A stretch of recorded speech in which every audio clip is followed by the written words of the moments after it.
PM Modi ने सरदार वल्लभ भाई पटेल के 149वीं जयंती के मौके पर लौह पुरुष को नमन किया।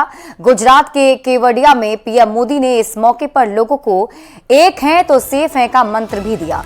पीएम मोदी ने कहा कि कभी हम स्कूल कॉलेज में एकता के गीत गाते थे कि हिंद देश के निवासी सभी जन एक हैं, लेकिन अगर आज कोई कहता है कि एक हैं तो सेफ हैं तो कुछ लोग इसे गलत बताने लगते हैं।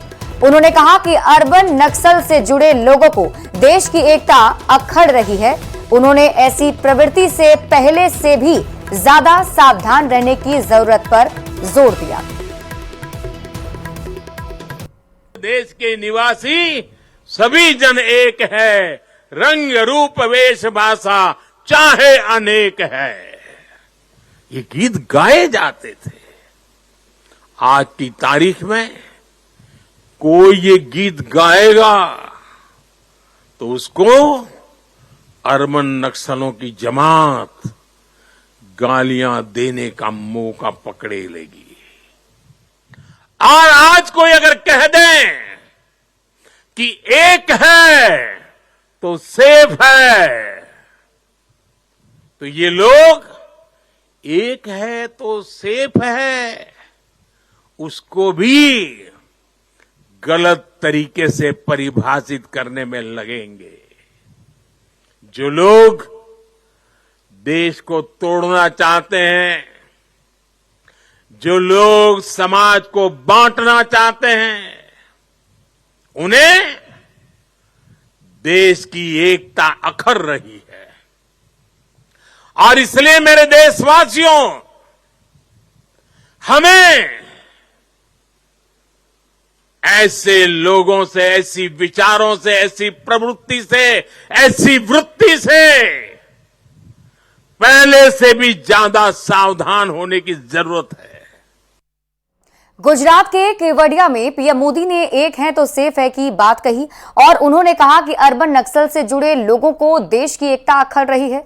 उन्होंने ऐसी प्रवृत्ति से पहले से भी ज्यादा सावधान रहने की जरूरत पर जोर दिया। अब पीएम मोदी के इस बयान के बाद बिहार में सियासत गर्माती हुई दिख रही है। इंडिया गठबंधन के नेताओं के प्रति जिस तरह की भाषा वो इस्तेमाल करते हैं, ये कहीं से उचित नहीं है। जबकि इंडिया गठबंधन के सारे नेता चाहते हैं कि देश में आपसी भाईचारा, मोहब्बत और जो धार्मिक सौहार्द है, जो गंगा जमुनी संस्कृति है, भारत जो अनेकता में एकता का मिसाल रहा, वो कायम रहे। जो लोग भी इस तरह की भावना व्यक्त कर रहे हैं कि एक नहीं रहोगे तो तुम्हें परेशानी होगी, मैं समझता हूं कि सरदार वल्लभ भाई पटेल से उनको प्रेरणा लेने की आवश्यकता है। सरदार वल्लभ भाई पटेल ने इस देश विरासत में इस देश को एकता में अनेकता कह करके वो इस देश को आगे बढ़ाने का काम किया है।